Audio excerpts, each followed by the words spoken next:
Olá, meu nome é Deise, sou advogada trabalhista e previdenciária e hoje abordaremos um tema bastante relevante em nossa atualidade. Em tempos em que se discute a pandemia de coronavírus e a restrição de circulação em vias públicas e também em transportes coletivos, importante se faz abordar o tema teletrabalho, ou seja, o trabalho onde você estiver. Entenderemos juntos o que é o teletrabalho, quais os seus direitos e algumas dicas de saúde e produtividade.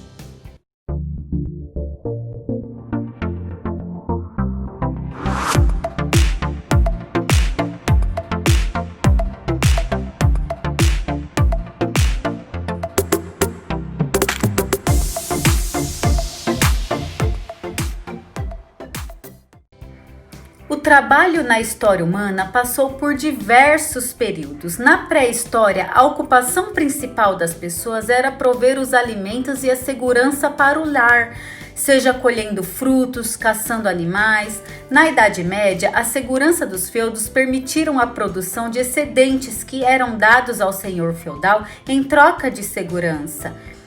Com as primeiras e segunda revoluções industriais, as pessoas já passaram a dedicar os seus esforços em fábricas na prestação de serviços realizados pessoalmente.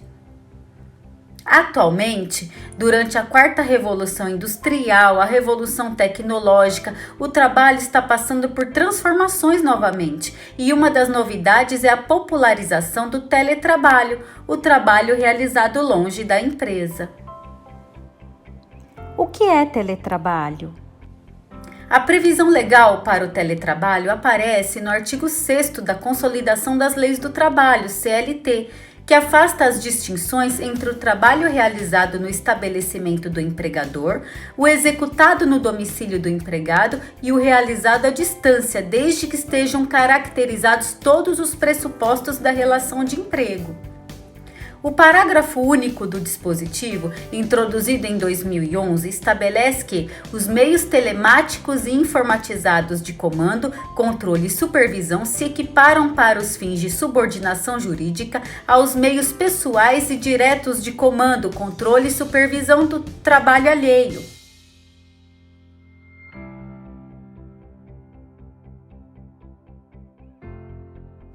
A reforma trabalhista introduziu um novo capítulo na CLT dedicado especialmente ao tema. É o capítulo 2A do teletrabalho, com os artigos 75A até o 75E. Os dispositivos definem o teletrabalho como a prestação de serviço preponderantemente fora das dependências do empregador, com a utilização de tecnologia de informação, de comunicação, por sua natureza não se constitui em trabalho externo. Assim, operações externas como a de vendedor, motorista, ajudante de viagem e outros que não têm um local fixo de trabalho não são considerados teletrabalho.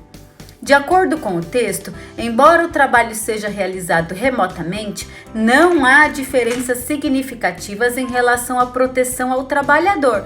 Os direitos são os mesmos de um trabalhador normal, ou seja, para ter direito à carteira assinada, férias, 13º, depósito de FGTS, tem todos esses direitos assegurados. Usualmente realizado de casa, o teletrabalho também se adapta a outros lugares, como cafés, ambientes de coworking e até restaurantes. Uma das vantagens é evitar gastos com tempo, deslocamento e engarrafamentos. A possibilidade de poder trabalhar de qualquer lugar também permite maior flexibilidade e conforto ao trabalhador. Posso aderir ao teletrabalho a qualquer momento? Entre as disposições específicas da lei, a modalidade de teletrabalho deve constar expressamente no contrato individual de trabalho, que deve fazer também as atividades que serão realizadas pelo empregado. O empregado contratado para trabalhar de forma presencial pode alterar seu regime para o teletrabalho desde que haja acordo mútuo com o empregador e que seja registrado o aditivo contratual.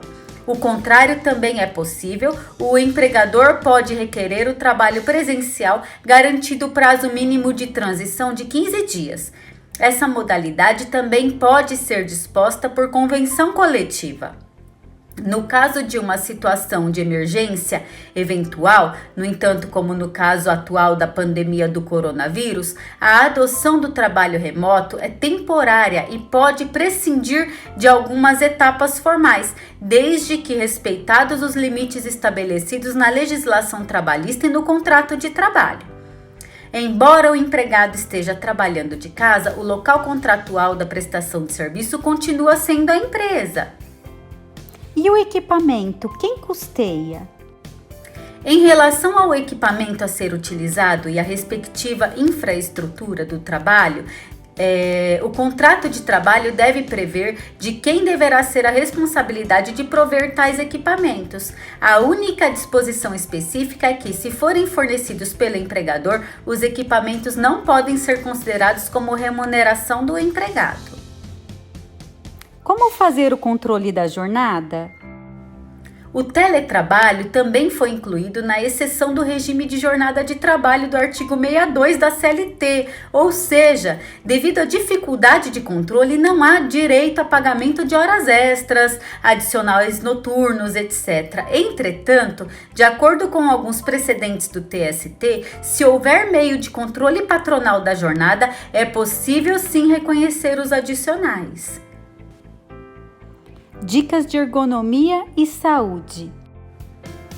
Em seminário realizado em 2013 pela Comissão de Legislação Participativa da Câmara de Deputados, o médico Ricardo Corsato, do Departamento Médico da Câmara, observou que o teletrabalho oportuniza o surgimento de novos riscos, como problemas de ergonomia, trabalho noturno, prática de turnos ininterruptos de trabalho.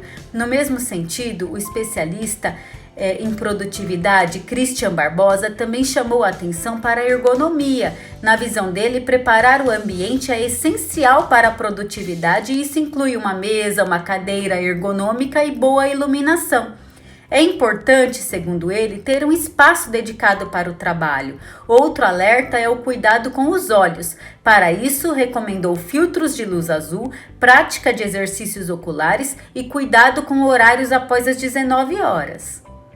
De acordo com a lei, cabe ao empregador instruir os empregados de maneira expressa e ostensiva sobre as precauções a tomar a fim de evitar doenças e acidentes de trabalho, e o empregado deve assinar termo de responsabilidade pelo que se compromete a seguir essas instruções.